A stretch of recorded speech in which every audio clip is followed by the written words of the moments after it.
మరాఠీ మూలము శ్రీధర కవి గారికి నమస్కార సాష్టాంగ ప్రణామాలు.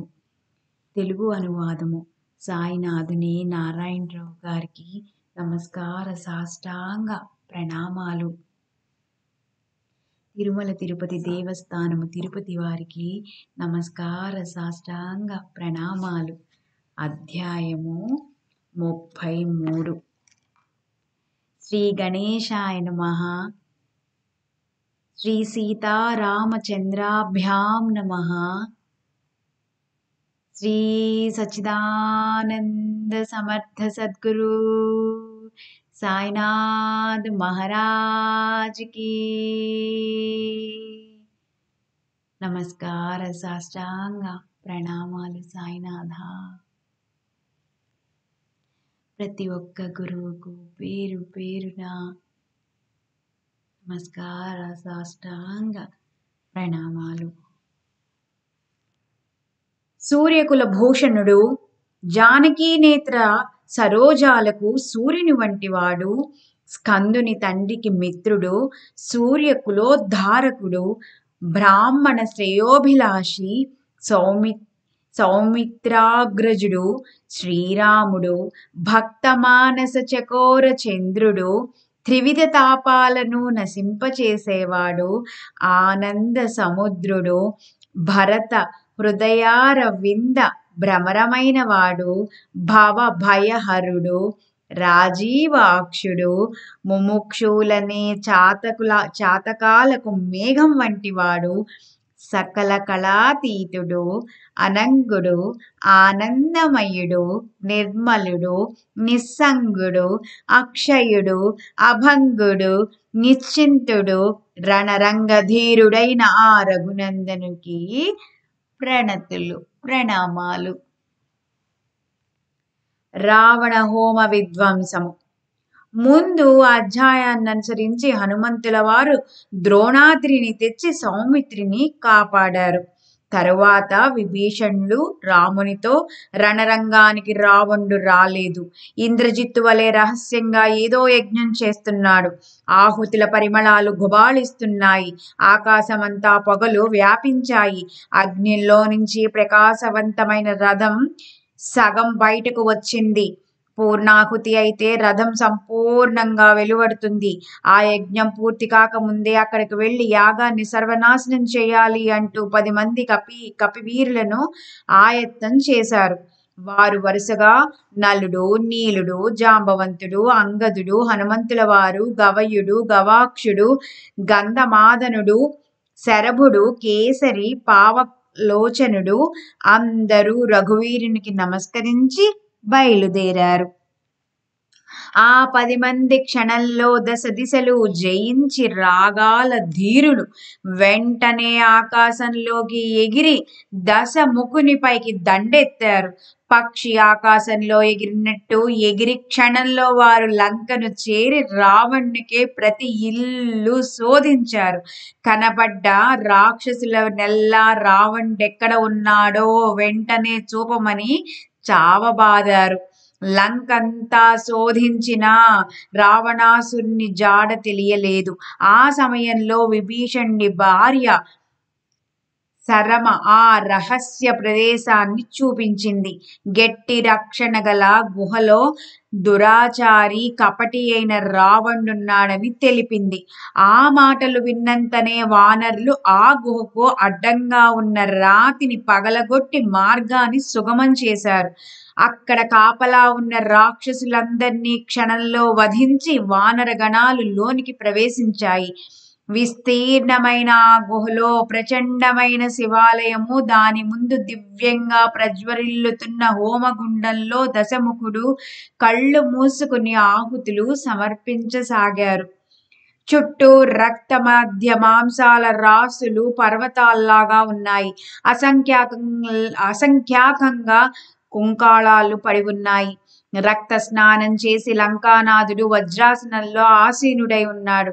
సంపూర్ణంగా కులక్షయమైన జయం పొందాలన్న పట్టుదలతో అతడు చేసే ప్రయత్నాన్ని చూచి వానర వీరులు ఆశ్చర్యచకితులయ్యారు.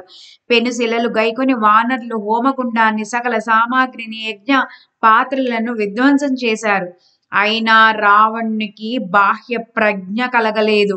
రావణుని వస్త్రాలన్నీ చింపి అతన్ని నగ్నం గావించారు. దశముఖాలకు మట్టిని పూశారు. ఒకరు మర్మాంగాలపై రాళ్లతో కొట్టారు. ఒకరు వక్షస్థలం పైన బాదారు. ఎవరు ఎన్ని ప్రయత్నాలు చేసినా రావణుడికి మాత్రం స్పృహ రాలేదు. వెంటనే అంగదుడు రాణివాసానికి ఎగిరి వెళ్లి ఉన్న పళంగా మండోదరిని ఎత్తుకుని రావణుని వద్దకు తీసుకుని వచ్చారు. పరమసుందర సుకుమారమైన రావణ్ణి రాణి అయిన మండోదరిపై వానరులు లంఘించి చీర రవికలతో సహా సర్వాలంకారాలను నుగ్గు చేశారు. మండోదరి రావణునితో, నీ అనుష్ఠానం తగలబెట్టనా? నీ భార్యను వానరులు చిత్రహింసలు పెట్టినా నీకు సిగ్గుగా లేదా అని ఆక్రోశిస్తుండగా వానరులు ఆ పతివ్రతను నగ్నంగా చేసి రావణునిపై తోశారు. దారుణమైన ఆమె ఆక్రందనలకు రావణుడు కళ్ళు తెరిచారు.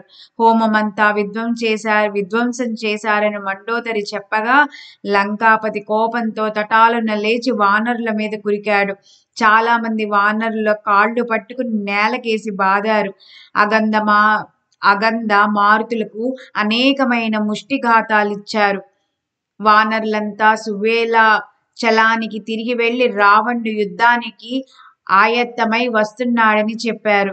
రఘువీరుడు సభను చాలించి త్వరగా వింటిని సారించి ఈ రోజుతో మండోదరి సౌభాగ్యం ముక్కలైందన్నారు. లంకలో రావణుడు మండోదరిని సమాధానపరిచి వస్త్రాభరణాలన్నీ ఇచ్చి హృదయానికి హత్తుకున్నారు. దారుణమైన ప్రారబ్ధాన్ని అనుభవించకుండా తప్పించుకోలేము. అందువల్ల జరిగిన దానికి విచారించక అంతఃపురానికి వెళ్ళమని అన్నయించాడు. నేను ఈ రోజు అంతిమ యుద్ధం చేయబోతున్నాను. శత్రుసింహారం చేసి వారి శిరస్సులను తెస్తాను. లేకపోతే ప్రియే, ఇదే మన చివరి కలయిక అని చెప్పి మండోదరిని మందిరానికి పంపి గుహలో నుంచి బయటకు వచ్చి కోపోద్రిక్తుడై ఏకధాటిగా రణభేరి మ్రోగించాడు. రణాతురులైన మిగిలిన రాక్షస దళాలు మిగిలిన వారినందరినీ వెంట పెట్టుకుని ముందు కాల్బలము నడవగా వెనక అశ్వదళాలు అనుసరించాయి. వాటి వెనక అంబారీతో సహా మదగజాలు, ఆ వెనక రథాలు సాగిపోయాయి. వందిమా గధులు రావణ్ణి బలాక్రమాలను గానం చేస్తూ ఉండగా మెరుస్తున్న ఛత్ర చామరాలతో లంకాధిపతి రథంలో ఆసీనుడై ఉన్నాడు. రావణుడు రణప్రియుడే కాని ఈరోజు ముక్తికాంతకై పరుగులెడుతున్నాడు. పరివారమంతా ముందు సాగిపోగా మిగిలిన వారందరినీ కూడా తీసుకుని వెళ్తున్నాడు. తదనంతరం సోదరుడైన విభీషణుడు లంకా రక్షణ గావిస్తాడన్న నమ్మకంతో రణభూమికి రావణుడు వాయు వేగంతో తరలి వెళ్ళాడు. వానరులు పరుగున శిలలు, పర్వతాలు, వృక్షాలు గైకొని ప్రళయ కాలంలోని వర్షధారలాగా కుండపోతగా కుమ్మరించారు. 10 ధనస్సులకు బాణాలు సంధించి రావణుడు వదలగా పర్వతాలు తునాతునకలై సైన్యం ఆలవాల పడ్డాయి. ప్రచండ పరాక్రమవంతుడైన రావణుడు వేసిన బాణాలకు వానరులంతా మరణించారు. ఇది గమనించి రఘునాథుల వారు క్షణంలో రావణుని ముందు నిలిచారు. రఘురాముడు రావణునితో, మలిన, శతమూర్ఖ, పామర, దొంగతనంగా సీతమ్మ తల్లిని తీసుకువచ్చి అనవసరంగా కులక్షయం గావించావు. సంతతి, సంపత్తి, విద్య, ధనం అన్ని వదులుకొని వేదాలను ధిక్కరించి గాడిదకు గంధం పూసినట్లు నీ జ్ఞానం ఎందుకు కొరగాకుండా పోయింది? రావణ, ఈ రోజు యుద్ధంలో నిన్ను తునాతునకలు చేసి రాబోయే అవతారంలో నీకు తప్పక ముక్తిని ప్రసాదిస్తాను. నీ ప్రాణం తీయటానికి నా బాణం వస్తున్నది, కాచుకో అన్నారు. బదులుగా దశకంఠుడు ఇలా జవాబిచ్చాడు. నీవు శ్రీరామచంద్రుణ్ణంటున్నావు. అయితే నేను భయంకరమైన రాహువును. మానవ, ఈరోజు యుద్ధంలో నిన్ను సంపూర్ణంగా కబళిస్తాను. నేను బాణం వదిలితే మేరు మందరాలే నుగ్గు అవుతాయి. నీవు సుకుమారుడవు, మానవుడవు. నీ ధైర్య సాహసాల గురించి ఆలోచించాల్సిందేముంది? సీతమ్మ తల్లి అత్యంత సౌందర్యవతి. అరణ్యాలలో కష్టపడుతున్నది నేను తెచ్చాను. తిరిగి నీవు పొందడం అసంభవం. సూర్యుడు పశ్చిమాన ఉదయించటం, దోమ భూమిని ఎత్తటం, ఏనుగు తలపైనున్న ముత్యాన్ని నక్కకు భయపడి సింహానికి ఇచ్చివేయడం, రాళ్లతో కొట్టినందువలన సుడిగాలికి బాధ కలగడం, గరుడు సర్పాలను శరణు కోరడం, చీమలు అగ్నిని మింగివేయడం ఇవన్నీ ఒకవేళ సంభవం కావచ్చేమో కాని నీకు మాత్రం జానకమ్మ తల్లి కనపడటం అసంభవం అని ఆకాశంలో మేఘంలాగా రావణుడు గర్జించాడు. బదులుగా రఘువీరుడు దశకంఠ, నీకు మరణకాలం ఆసన్నమై దారి తప్పావు. నా బాణం తిరుగులేనిది. ఈ రోజు యుద్ధంలో నీవు రామ బాణ ధాటిని తెలుసుకుంటావు అంటూ ప్రచండమైన కోదండాన్ని చేపట్టి రాముల వారు టంకారం చేశారు. పరమ పరాక్రమవంతులైన వీరులిరువురు ప్రచండమైన యుద్ధం చేశారు. రణాతురులైన వీరులందరూ అపారంగా ఒక వ్యూహం ప్రకారం మోహరిల్లారు. ఆ భీకర సంగ్రామానికి భూమి కూడా అనుక్షణం కంపించింది. కాగడాల వెలుగులో ఉభయుల ధనస్సులు రాజముద్రికలు మెరుపుల్లాగా మెరుస్తున్నాయి. రావణుడు భుజంగాస్త్రము ప్రయోగించగా అన్ని దిక్కుల నుంచి పాములుద్భవించి కపి సైన్యం మీదకు రాసాగాయి. దట్టమైన మేఘ సముదాయంలాగా సర్పాలు సర్వం వ్యాపించాయి. అది గమనించిన రఘురాముడు గరుడాస్త్రాన్ని సాధించాడు. వెంటనే భూమి ఆకాశాల్ని చీల్చుకుని అసంఖ్యాకమైన గరుడ పక్షులు రివ్వున వచ్చి సర్పాలన్నింటినీ భక్షించాయి. సర్ప సంహారం పూర్తిగానే గరుడ పక్షులు కూడా మాయమయ్యాయి. మూర్ఖులు పండితుని ముందు తమ వాచాలత్వం ప్రదర్శించినట్లు రావణుడు ఆగ్నేయాస్త్రాన్ని సంధించగా రాముడు పర్వతాన్ని అడ్డుపెట్టి ఆ ప్రభంజనాన్ని ఆపివేశారు. రావణుడు వజ్రాస్త్రంతో ఆ పర్వతాన్ని ఛేదించి అసంఖ్యాకంగా శస్త్రజాలాన్ని ప్రయోగించగా అయోధ్యానాథులు రాముల వారు ఆ శరపరంపరను ఒకే బాణంతో నేలకూల్చారు. రావణుడు సూర్యాస్త్రాన్ని సంధించి రాఘవుని పైన విడిచారు.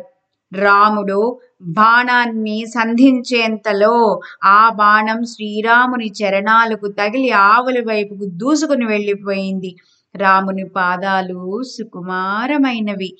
ఆ శస్త్రం రాముని వామపాదం తాకి వెళ్లడం చూచి వానరులంతా ఒక్కసారిగా పైకి లేచి యుద్ధ భూమిలో పడి ఉన్న శస్త్రాలను గైకుని ఆకాల మృత్యువుల్లాగా దాడి చేశారు. పరమార్థాన్ని పొంది జ్ఞానులు ప్రాపంచిక సుఖాలను కాలదన్నినట్లు నిర్మలలో రామోపాసకులైన వానరులు రాక్షసులందరినీ నిర్మూలించారు.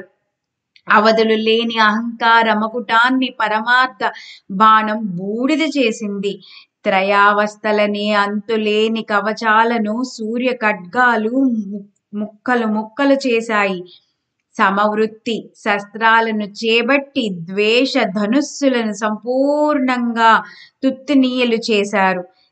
నైరాస్య చక్రాలతో లోభం అనే పొట్టును ఆకాశానికి ఎగురగొట్టారు.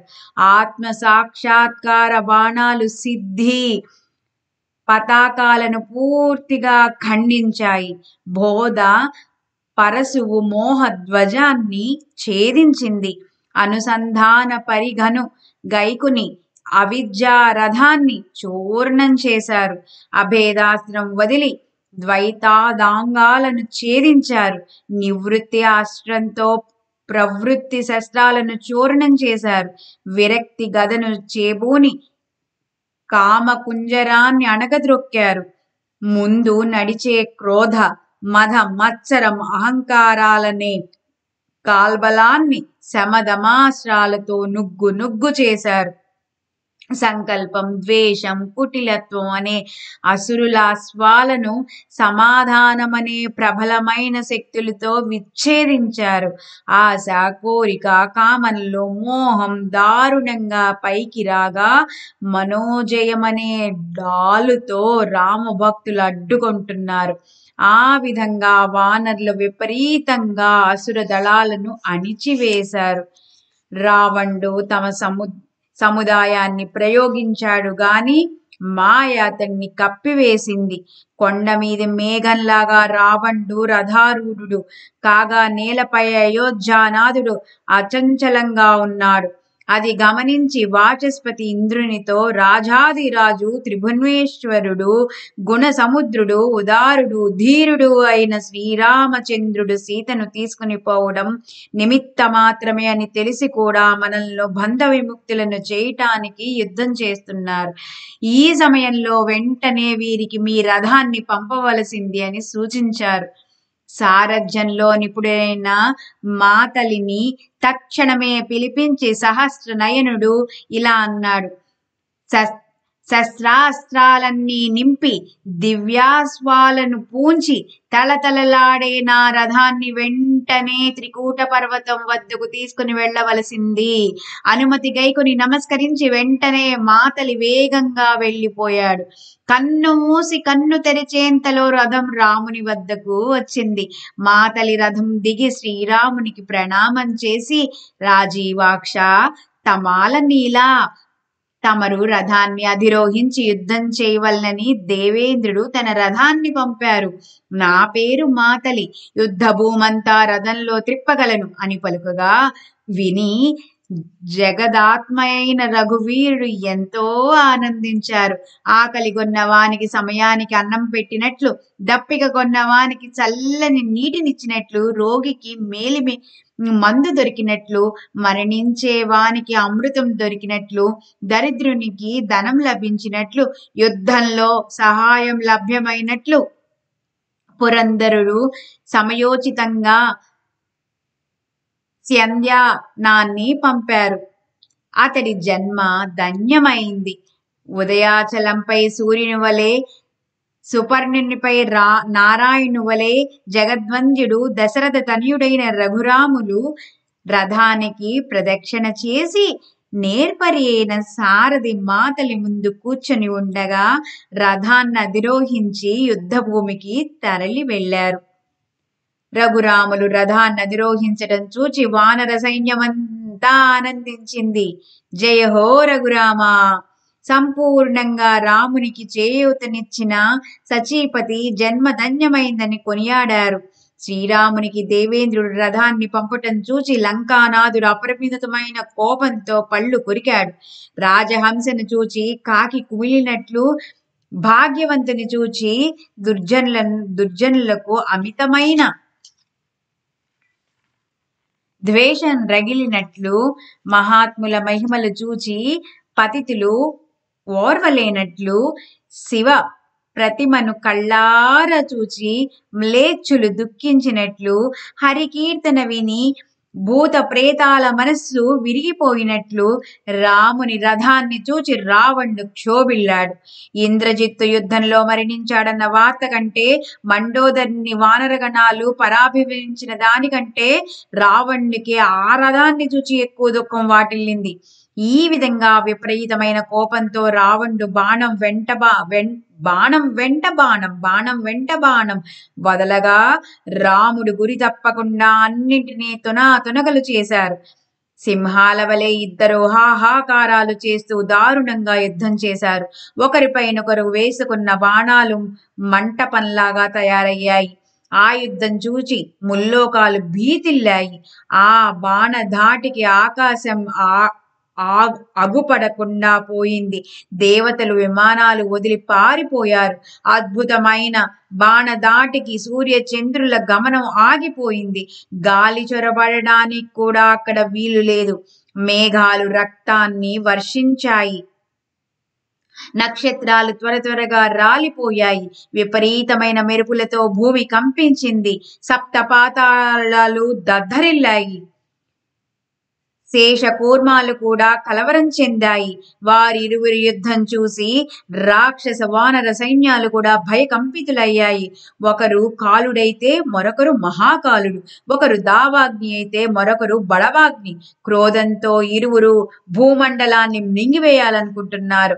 అక్షర క్రమాన్ని అనుసరించి పండితులు వేదాధ్యయనం చేసినట్లు రఘునాథుని బాణాల వరుస క్రమంలో అతి వేగంగా సాగిపోయాయి. రథాలు రెండు పెద్ద పెట్టున శబ్దం చేస్తూ ఒకదాన్నొకటి ఢీకొన్నాయి. గుర్రాలతో తలపడి రెండు కాళ్లపై ఎదురుగా నిలబడ్డాయి. సారథితో తలపడ్డాడు. ఇరు పక్షాలలో ఆవేశం అమితంగా ఉంది. ఇరు వర్గాలు కల్లోల పూరితులై హాహాకారాలు చేస్తున్నాయి. పండితులు అవిశ్రాంతంగా వాదిస్తూ వాదన నుంచి ఒక్క క్షణం పక్కకు వెళ్ళినట్లు పరమ చతురుడైన సారథి రథాన్ని పక్కకు తిప్పి మళ్లీ ముందుకు దూకిస్తున్నాడు. వర్షం తగ్గి తిరిగి మరలా జోరుగా కురిసినట్లు రథం ముందుకు సాగగానే బాణవృష్టి మొదలయ్యింది. సముద్రం పోటెత్తినప్పుడు అలలు ఒడ్డుకు విరుచుకుపడ్డట్లు రధికులు ఒకరిపైనొకరు సంధించుకున్న బాణాలు ఉవ్వెత్తున పడుతున్నాయి. ముందుకు విరుచుకుపడ్డ అల వెనుకకు వెదుగుతున్నట్లు రధికుల చాపంలోని అల్లేత్రాడు సంచరిస్తున్నది. అహోరాత్రాలు 7 దినాల పాటు యుద్ధం చేసిన రావణులిరువురు క్షణమాత్రం కూడా విశ్రాంతి తీసుకోలేదు. అకస్మాత్తుగా రాముడు 4 బాణాలు సంధించి వదలగా అవి రథానికున్న గుర్రాలను ఛేదిస్తూ వెళ్ళాయి. వెంటనే రావణుడు క్షణంలో నూతనాశ్వాలను రథానికి పూంచాడు. అప్పుడు నరవీర శ్రేష్ఠుడైన రాముడు అర్ధచంద్ర బాణాన్ని గైకొని నవగ్రహాల్లోని ఆదిత్యుని వలె సరాస్త్రం సంధించి మనోవేగంతో వదిలారు. వెంటనే రావణుడు క్షణంలో అర్ధచంద్ర బాణాన్ని ఖండించగా రాముడు తీక్షమైన శక్తిని ప్రయోగించారు. అది రావణ్ణి హృదయంలో గుచ్చుకొని రావణ్ణి 10 తలలను ఖండించింది. కానీ వెంటనే 10 తలలు యథావిధిగా మొలుచుకొచ్చాయి. వెంటనే రాముడు తిరుగులేని సూర్య ముఖ బాణాన్ని వదలగా అది రావణుని తలలన్నీ ఖండించింది. కానీ అవి తిరిగి యథాప్రకారం ఉద్భవించాయి. రావణుని శిరస్సులు పదే పదే వెలువడుతున్నాయే, మరి రావణుడు మరణించేదెట్లా అని దేవతలు వానరులంతా చింతాక్రాంతులయ్యారు. రాజాదిరాజులైన రఘునాథులు క్షణకాలం చింతించగా అది గమనించి సారథి అయిన మాతలి అనంతకోటి బ్రహ్మాండ నాయక సకల చిత్త పరీక్షక మొదట అమృత బాణాన్ని పగలగొట్టు, తలలన్నీ నేలరాలతాయి అని సలహా ఇచ్చాడు.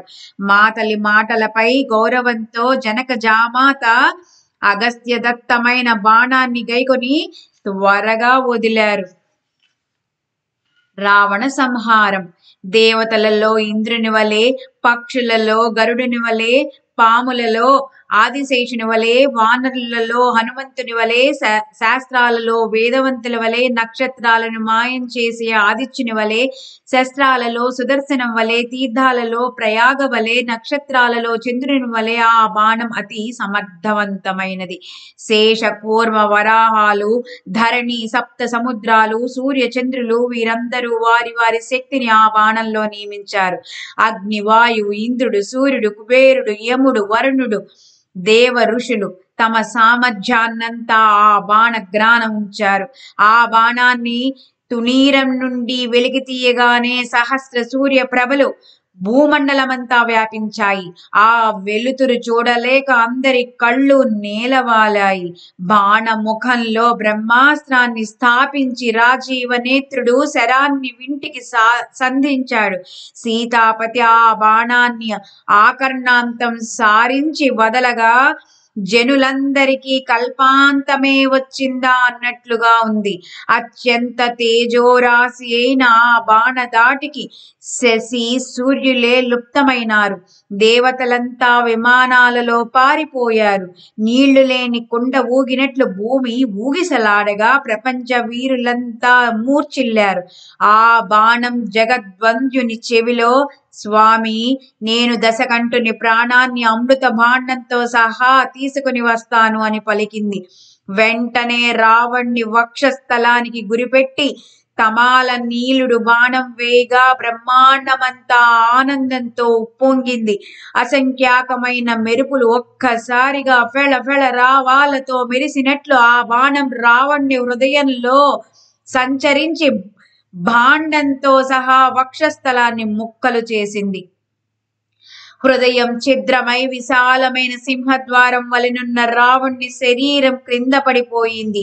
వెంటనే బాణం 3 తలలను ఖండించి తిరిగి రాముని తునీరంలోకి వెళ్ళిపోయింది.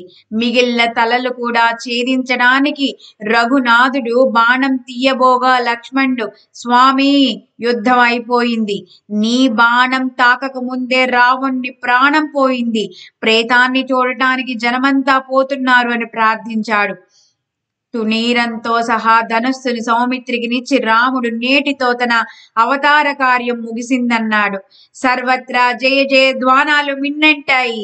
దేవతలంతా జయ భేరీలు మ్రోగించారు. దుందుబుల నాదాలతో బ్రహ్మాండమంతా దద్దరిల్లింది. గంధర్వ కిన్నెర గణాలన్నీ పరుగున త్రికూటాచలం వచ్చి రఘుపతిపై అద్భుతమైన పుష్పవృష్టి కురిపించాయి. రాములు రావణ్ణి వధించాడని తెలిసి ముల్లోకాల్లో ఎంతో ఆనందించాయి.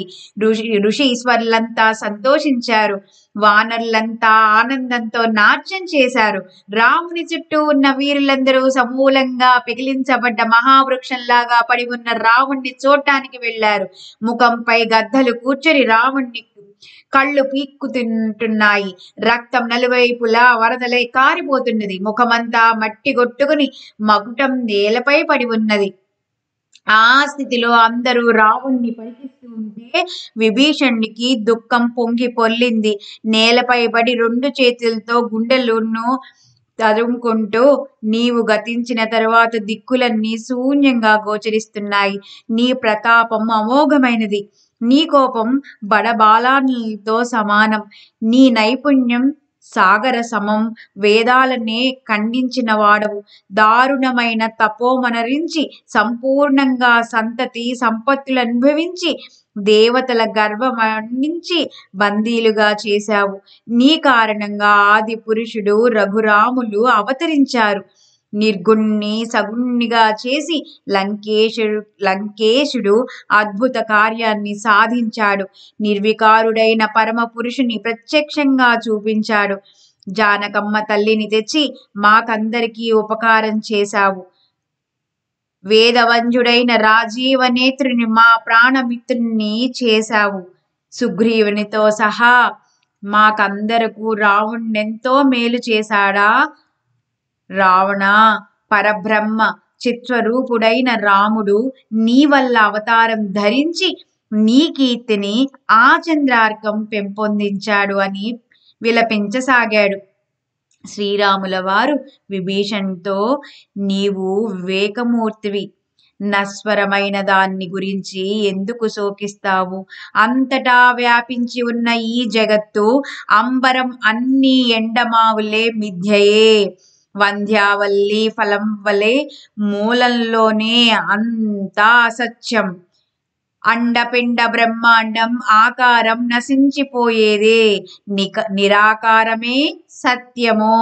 మూలంలోనే అశాశ్వతమైన దాన్ని గురించి చింతించటం ఎందుకు అని రఘునందనులు విభీషణ్ణి ఓదార్చారు. ఇంతలో శ్రీజనంతో సహా మండోదరి పరుగున అక్కడికి వచ్చింది. ప్రేతాన్ని కౌగిలించుకుని మండోదరి శోకిస్తూ ఉండగా మిగతా 1000 మంది స్త్రీలు రోధిస్తూ బాదుకోసాగారు. మండోదరి, ప్రాణనాథ, నీవు లేక మేమందరము అనాథులము. జయలక్ష్మిని రఘునాథునకు అర్పించి అల్లునిగా చేసుకున్నావు. లంకా గజమస్తకం పైకి రఘునాథ కేసరి లంఘించి దివ్యమైన ముత్యాన్ని తీసి యుద్ధభూమిలో పారవేశాడు. సౌభాగ్య నావయైన లంకానాథుడు నేడు అకస్మాత్తుగా మునిగిపోయాడు. వేద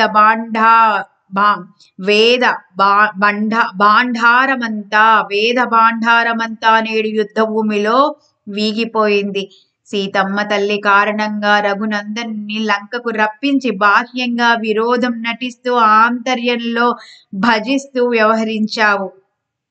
పనస చూడటానికి ముళ్ళ మాదిరి ఉన్నా లోపల మధురంగా ఉంటుంది. అలాగే నీవు బాహ్యంగా విరోధం నటించావు అంటూ రోధిస్తూ ఉన్న మండోదరిని అందరూ గుంపుగా చేరి అవలోకించసాగారు. ఆ సమయంలో విభీషణుతో రాముడు, మీ అన్నగారి రాణి మండోదరి జ్ఞానఖని, పతివ్రత శిరోమణి. ఆమెను స్మరిస్తే దోషాలు నశించిపోతాయి. ఈమెను ప్రాతకాలంలో స్మరిస్తే పాపులు ఉద్ధరించబడతారు. నీవు ఆమె చేయి పట్టుకుని తన మందిరానికి తీసుకువెళ్ళు అన్న రఘునందనుని మాటలు విని విభీషణులు మండోదరి చెంతకు వచ్చి ఆమె చేయి పట్టుకుని అమ్మా మందిరానికి పోదాం పదమన్నారు. మండోదరితో రఘురాముడు తల్లి నీవు జ్ఞాన కనివి, అంతర్ముఖివై అద్వైత జ్ఞానాన్ని పరిశీలించు. అహంకారం త్రిట్లో నశించేది, ఆత్మస్వరూపం శాశ్వతమైనది, అది తెలిసి శోకించడం వ్యర్థం అని అనునయించారు. మయకన్య తేరుకొని శ్రీరామ చరణాలకు నమస్కరించి తన మందిరానికి బయలుదేరింది. మండోదరితో సహా మిగిలిన స్త్రీలను విభీషణుడు వారి వారి మందిరాలకు పంపేశారు. అనంతరం అనుమతి గైకొని లంకాధిపతి శరీరాన్ని పవిత్ర సాగర తీరమైన సింధు సంగమంలో ఉంచి ప్రళయాగ్నిలాగా చితిపేర్చి రాజ కళేబరాన్ని ఉంచారు.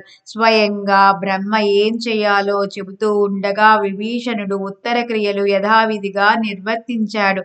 అటు పిమ్మట విభీషణుడు త్రికూటాచలానికి తిరిగి రాగా లంకలోని ప్రజలు విభీషణుని కలవటానికి విచ్చేశారు. ప్రధాని విద్యుజ్జిహ్వుడు మిగతా రాక్షస సైన్యగణం శ్రీరాముని సమీపించి సాష్టాంగపడ్డారు. అగ్ని కట్టెల నన్నింటినీ పూర్తిగా కాల్చి భస్మం చేసినట్లు రావణుడు యుద్ధంలో సంహరించబడటంతో సూర్యోదయంతో చీకట్లు తొలగినట్లు, జ్ఞానోదయంతో అజ్ఞానం నశించినట్లు శత్రుత్వం అంతా అంతరించింది.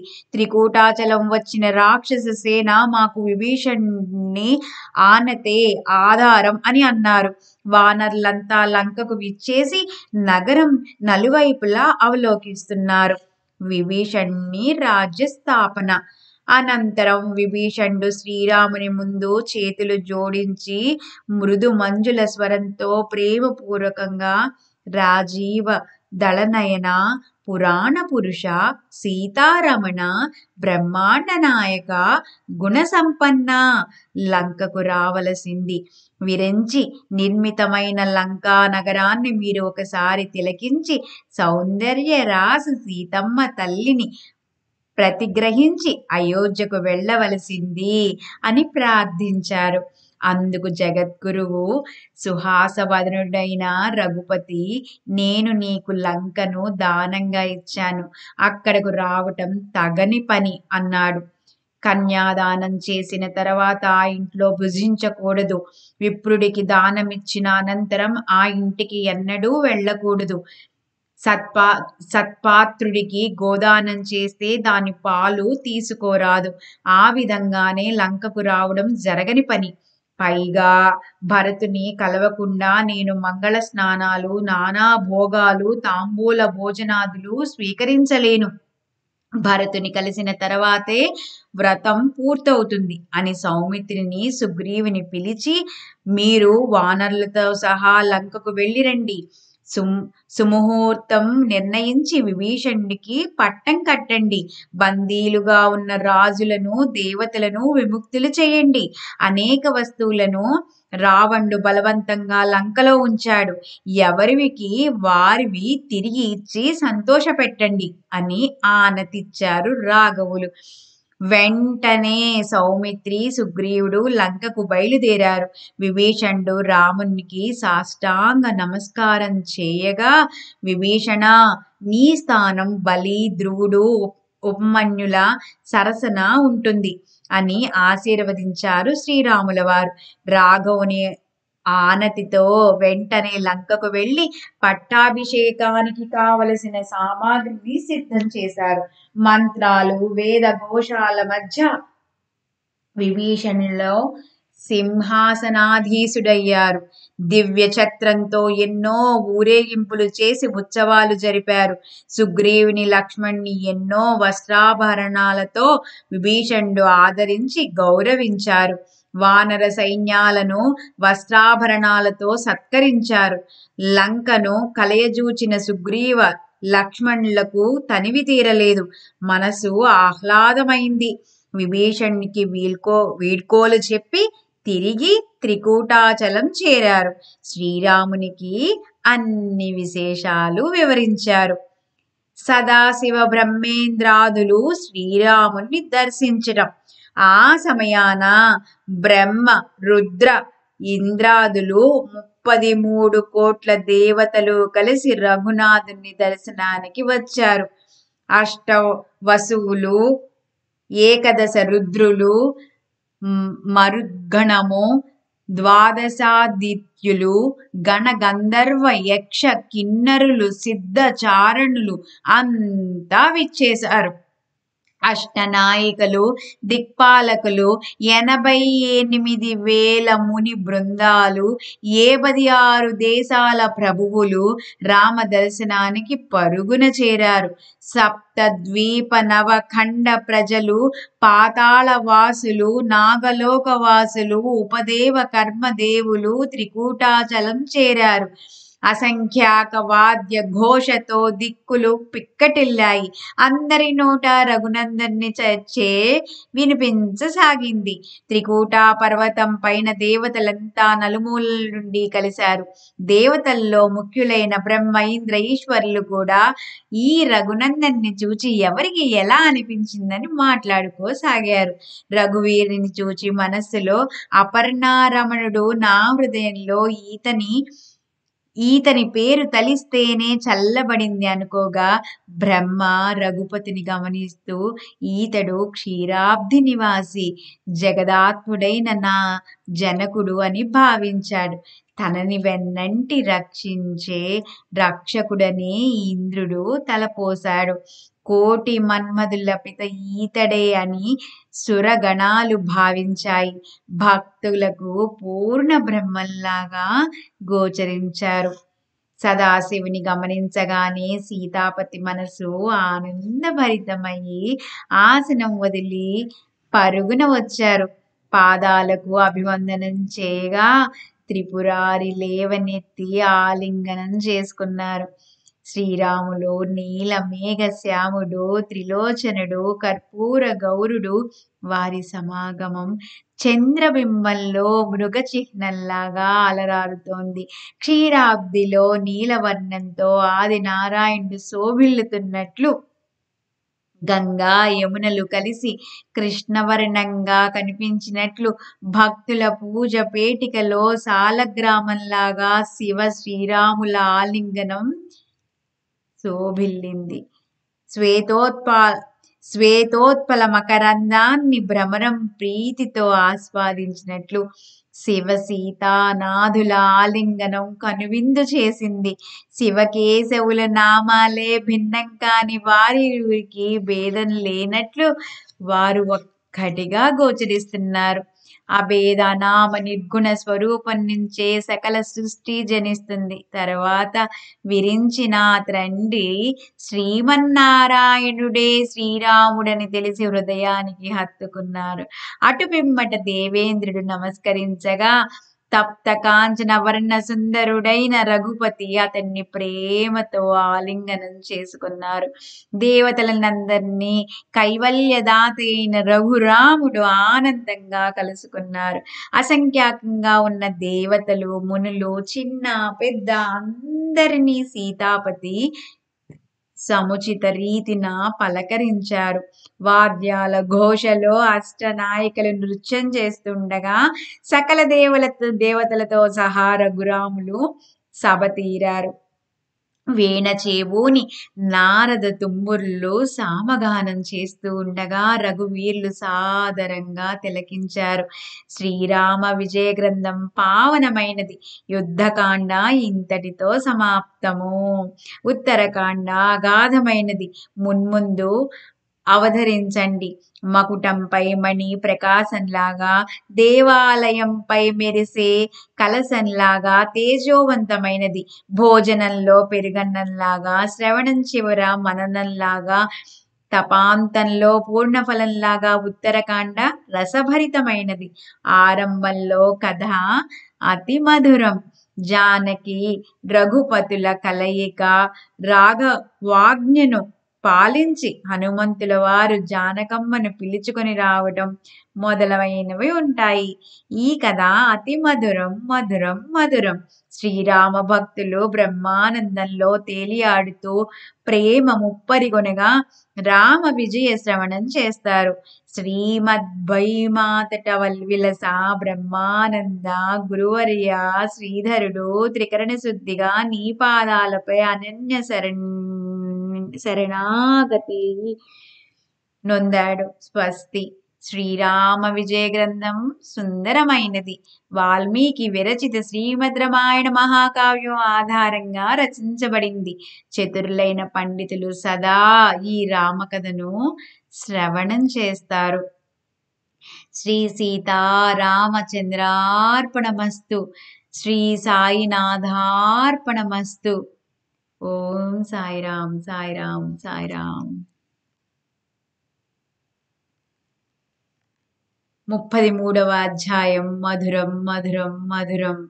యుద్ధకాండ సమాప్తము. శ్రీరామ రామ రామేతి రమే రామే మనోరమే సహస్రనామ తత్తుల్యం రామనామ వరాననే. శ్రీరామ రామ రామేతి